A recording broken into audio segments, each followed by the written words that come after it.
This is the ultimate mall showdown, SM versus Ayala Malls. Who wins the battle for Filipino wallets?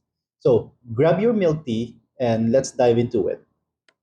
In the blue corner, a shopping titan born from selling cheap shoes. And in the red corner, a century old empire that sells luxury brands. Round 1. Before they were building giant malls with ice skating rinks or rooftop gardens, they were just two stories of grit. For SM, it all started with Henry C. selling surplus shoes in Carriedo, Manila. His goal?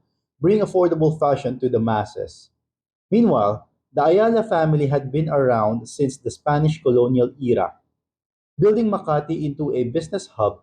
When they launched Glorieta and Greenbelt, they weren't just malls, they were status symbols. Two founders, two vision, one hungry market. Round 2, SM strategy, scale, volume, and visibility. SM is a master of economies of scale. If you're unfamiliar with the term, it is simply lowering down the cost by producing more quantity. Ayala's game, experience, ambience, location. They did not build malls, they built lifestyle centers. Think of alfresco dining, jazz music, art gallery, and nightlife. SM attracts the masses, while Ayala caters to the classy. Round 3. This isn't just business, it's cultural. Filipinos don't just shop, they live in the mall. So, need to cool down? Go to the mall. Need Wi Fi? Mall. Need to break up? Mall. It's usually in the food court. SM is like your favorite tita who brings you lumpia and turon. Ayana is your cool cousin who studied abroad and sips cold brew at Starbucks. Round 4. Let's talk flex. SM have over 80 malls in Philippines with over 4.5 million square meters of retail space. And SM Mall of Asia is in the top 10 biggest malls in the world. While Ayala Malls, they have approximately 30 plus lifestyle malls.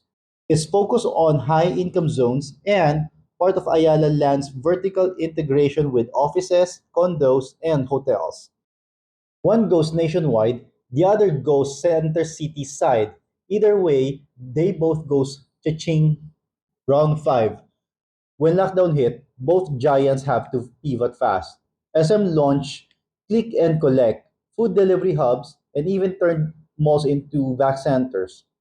Ayala doubled down on digital retail and turned their malls into hybrid spaces, office pop-ups, open-air cinemas, and drive-through concerts.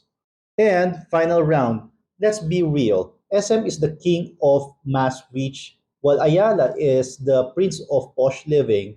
But in the end, Filipinos win. Because whether you're at SM food court eating 99 peso siomai rice or sipping a 300 peso coffee in Ayala Triangle, you're still malling, proudly Pinoy style.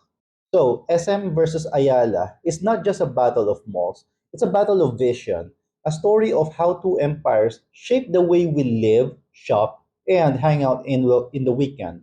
So tell me in the comment section, are you Team SM or Team Ayala?